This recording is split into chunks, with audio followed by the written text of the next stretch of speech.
čia net važiavau pas karvyt ir susidūrė su tokia problema. Pamiršo apsimauti normalis bats. O čia, bent žodžiu, va šitėp šlap visur. Pajoduk svarb, moto atein. Ir jeigu bent žodžiu atsitink taip, kad tavo kūnas turi sąsąjį su mėšla, tas kvaps ilgų laikų išlieka. Nu, pikčiūna kaip taučių gyvenimėlis gerai, nes sniego nebėra, šilt. Tai bent žodžiu atrodo tokį sprendimų, išmėčio visas cukrins runkelis, kur karvytės miega.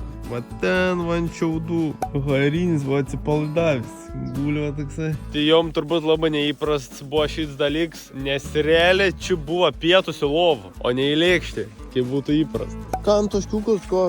Ant toškiukas. Man tėvuks vardą įdėjo šitai Oksana. Mažiais kas ležūs. Tai va toks ir apsilankims pas karvytis, pasiglostam. Toks atkailis. Nu, tobulų plaukų savininkėms. Ir toliau laukiam mažų meškinų. Nu, kuo jo dulint. Ui. Gims juods berniuks. Jaučiu.